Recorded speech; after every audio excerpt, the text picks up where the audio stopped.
Hepinize merhaba. Bugünkü videomu dünyadaki şu andaki oluşan konteyner krizi, taşımacılıkla ilgili, deniz taşımacılığı ile ilgili, özellikle de lojistikle ilgili şu andaki dünyadaki krizlerle ilgili bir sohbet gerçekleştirelim istedim. Şimdi son zamanlarda, son 2-3 ay içerisinde ciddi şekilde dünyadaki konteyner fiyatları, taşıma fiyatları neredeyse 3, 4 hatta 5 kata varan bir fiyat artışları meydana geldi. Şimdi burada bunun sebebi nedir diye indiğimiz zaman dünyadaki konteyner taşımacılığı yapan, line'ı olan, dünyada hatları olan yaklaşık %80-85'ini 3-4 tane firma gerçekleştiriyor. Yani ciddi, çok büyük bir devasa firmalar, çok ciddi konteynerları olan, büyük gemileri olan, yani bu her bir firmanın 500, 600, 700'e kadar gemisi olan firmalar bunlar. Dolayısıyla dünyadaki gemi taşımacılığını bunlar force ediyorlar. Dünyadaki gemi taşımacılığı tüm taşımacılıkların içerisinde %86'ya varan bir oranı kapsıyor. Yani tırla olan taşımalar, uçakla olan taşımalar, trenle olan taşımaların hepsi %14 gibi bir kısmı tutuyor. Dolayısıyla dünyadaki ağırlıklı lojistik, yüklerin transferi, ürünlerin bir ülkeden bir ülkeye, bir limandan bir limana sevkiyatı %86'sı gemi yoluyla oluyor. Bunların da %80-85'e yakınını 3-4 tane firmanın elinde olduğunu düşünürsek burada bir ciddi bir güç elde ediyorlar. Bu koronayla beraber işte Çin'in kapanması, diğer ülkelerde bir kısıtlamalara gidilmesi falan lojistik sektöründe bir daralmaya sebep oldu. Bu lojistik firmaları line'lardaki gemilerini boşa çekmeye başladılar. Yani çalıştırmamaya başladılar. Çünkü yük bulamıyorlardı. Sonradan Çin açılınca Çin'de ciddi bir arz meydana geldi. Ürünlerde bütün fabrikalar birden açılınca tam kapandılar, tam açıldılar Çin daha doğrusu. Bundan dolayı bütün lojistik firmaları hem gemilerini hem de konteynerlarını Çin'e yöneltmeye başladılar. Tabi bu arada hem armatörler hem de line'ı kontrol eden firmalar bunda bir fırsat bilerek fiyatları da bir boş konteynerlarını, özellikle de Amerika dünyadaki en çok ürün giden ülkelerin başına geliyor. Ciddi bir tüketim toplumu. Boş konteyneri de orada bekletmeye başladılar hatlarla. İşte atıyorum Türkiye'deki bir firma konteyner bekliyor. Konteyner var, Türkiye, Amerika'da var ama orada bazen 30 gün, 60 gün, 90 gününe kadar bir boş konteyneri orada bekletmeye başladılar konteyner firmaları. Bu aradaki oluşan talebe de bilerek kıstılar talepleri. Bilerek kısmasının neticesinde fiyatları yukarıya doğru çektiler. Bunun da fırsat bilen armatörler ve bu line'ın sahipleri, bu lojistik firmaları, gemi lojistiği yapan firmalar bunu artık bir dünyada bir sisteme koymak istiyorlar. Yani şöyle bir şey istemiyorlar işin açıkçası. Yani bana işte atıyorum ben Türkiye'de İstanbul'da bir firmayım. Bana bir hafta sonraya bir konteyner lazım. Alo, telefon edeyim, bana bir konteyner gönderin. Öyle bir şey yok kardeşim diyorlar.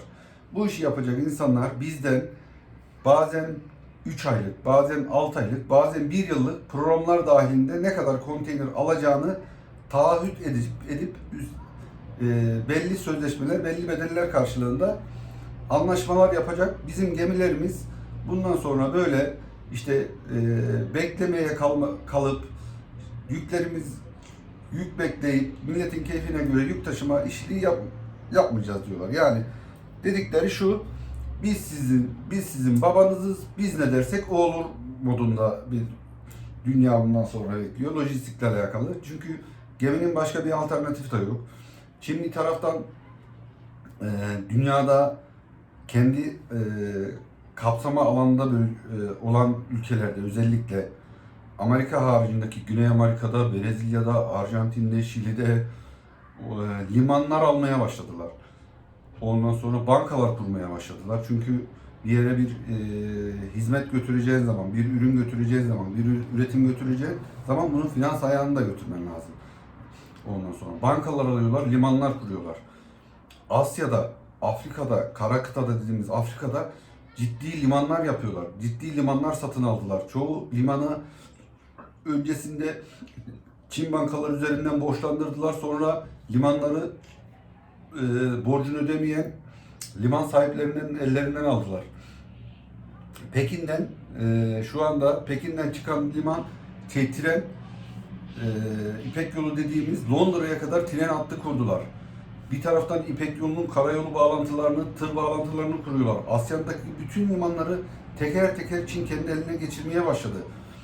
Yani lojistik savaşları ciddi anlamda gücü eline almaya başlayan firmaların büyük bir avantaj elde etmesini sağlayacak. Yani düşünebiliyor musunuz? Siz üretim gücünüz var. Bugün işte Türkiye'deki durum şu şekilde. Üretimi yapmış, işte bir sürü organize sanayindeki arkadaşlarımız var. Bazı yerlerdeki gördüğümüz tespitler var. Üretimlerini yapmışlar. Konteyner bulamadığı için bekliyor. Gelecek ay umuduyla stok koyuyor. Bir ay daha, 2 ay daha, 3 ay daha, 4 ay daha bütün Türkiye'deki organize sanayindeki özellikle konteyner taşımacıyla taşınan malların ciddi sıkıntılar olup stoklarda şiştiğini görüyoruz. Yani adam artık önceden 2000-2500 dolar Amerika'ya gönderdiği konteynerciye 5.000 dolar, 6.000 dolar, 7.000 dolar, 8.000 dolar gelsin, tek kaç paraya gelirse gelsin, ürünümüz gitsin. Çünkü karşı taraftaki mala sattığı adamla akreditif yapmış, akreditif açılacak. Sözleşmeyi yerine getirmediği zaman onun bir cezai müeyyidesi var. Yani üreticiler, yani Türkiye gibi gerek fason üretim yapanlar, gerek markalar üretim yapan firmaların tamamında ciddi bir ürün stoku oluşmaya başladı. Artık bunun bir de finansman maliyeti var. Yani şöyle düşünün, 50 konteyner aylık 50 konteyner gönderen bir firmayı düşünün. Bunu bazı firmalar 500 konteyner gönderiyor. 100 konteyner gönderen bir firmayı düşünün. Önceden 2.000 dolardan 20.000 dolarlık bir nakliye maliyeti oluyordu. Yani 100 konteynerde özür dilerim, 100 konteynerde 2.000 dolardan 200.000 dolarlık bir konteyner maliyeti oluyordu. Bu 8.000 dolara çıktığı zaman ne oldu?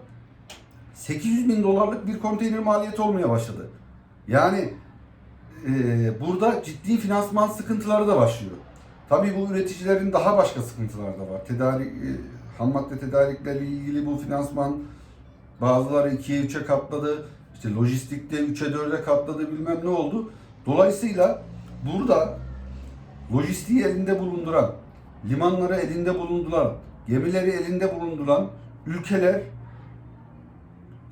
her türlü ipleri eline geçirmeye başladı. Ve bunu bir siyasi argüman olarak da kullanıyorlar. Yani düşünsenize, ürünleriniz patlamış. Üretim yapıyor, sanayide bir sürü üretim yapan, dünyanın çeşitli ülkelerine üretim yapan fabrikalarınız var, tekstil fabrikalarınız var, çelik fabrikalarınız var, ev eşyaları üreten fabrikalarınız var, mobilya fabrikalarınız var, halı fabrikalarınız var, plastik fabrikalarınız var. Bunların üretiyorsunuz, her türlü her şeyi meydana getiriyorsunuz, ürün size bakıyor, siz ürüne bakıyorsunuz, ürünü gönderemiyorsunuz gideceği noktaya. Sattığınız müşteriye bu ürünü iletememe ile ilgili sıkıntılarınız var. Yani ciddi anlamda ülkelerin siyasi pozisyonlarını etkileyen bir durum söz konusu.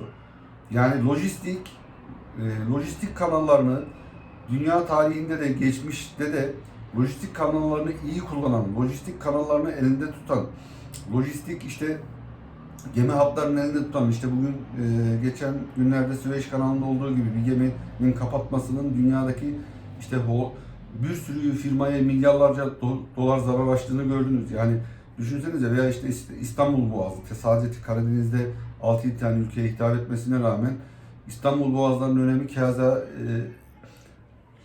ne kadar bir siyasi güç, ülkeye ne kadar bir güç kattığını görüyoruz.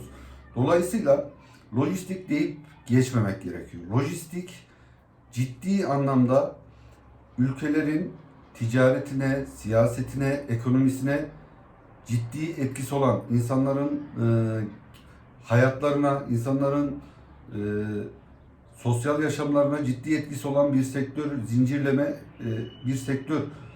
Burada bu pandemiyle beraber yeni bir dünya kuruluyor. Bu lojistik sektörünü elinde bulunduran firmalar burada ciddi bir pozisyon almaya çalışıyorlar. Bu pozisyonlarda kazançlarına kazanç katıyorlar, daha da tekelleşiyorlar, daha da güçleniyorlar. Burada bazılarının arkasında ciddi ülkeler var, bunları koordine ediyor, ciddi beyinler var, ciddi argeler yapıyorlar, ciddi simülasyonlar üzerinde, simülasyonlar üzerinde çalışmalar yapıyorlar. Bir sonraki adımda çıkacak krizlerle ilgili çalışmalarını yapıyorlar. Yani diyeceğim, bu pandemiyle beraber dünyada hiçbir şey eskisi gibi olmayacak. Dünyada kartlar yeniden dağıtılıyor, dünyada kurallar yeniden konuluyor. Burada kuralları koyan, kendine göre koyuyor, ister istemez gücü eline geçiriyor. Gücü eline geçiren de istediği yerde, istediği şey yapmaya sahip oluyor. Yani şimdi yeni dünyada herkes değişik pozisyonlar alıyor. Sadece üretmek değil, onun da malı da yerine ulaştırmanın ne kadar önemli olduğunu, çünkü mal yerine ulaştıktan sonra müşteri parasını ödüyor. Çoğu akreditatif ve dış ticaret olaylarında bir sürü firma, özellikle de güçlü firmalar door to door sistemiyle ürünlerini kapısına kadar aldıktan sonra paralarını ödüyor. Dünya yeniden kuruluyor. Pandemi bütün sektörlere, bütün dünyadaki ana sektörlere, çelik sektörüne, kağıt sektörüne, kimya sektörüne, bütün tarım sektörüne, bütün sektörlere, gıda sektörüne ciddi etkileri olup bundan sonra yeniden kartların tekrar dağıtıldığı bir dünyaya gidiyoruz. Bu dünyada iyi oyuncular, stratejik hamleler yapabilen, güçlü üretim ayağı olan, güçlü dünyada güçlü firmaları olan, güçlü sermaye yapılı olan firmalar tekrar dünyayı parsel parsel dünya ticaretini, daha sonrasında dünya siyasetini, daha sonrasındaki dünyadaki topluluklardaki dizaynı yeniden yapıyorlar. Bu dünya şu anda pandemiyle beraber çok şey öğrenmeye başladı. Kartlar yeniden dağıtıldı. Bir dahaki videomuzda görüşmek üzere. Hoşçakalın.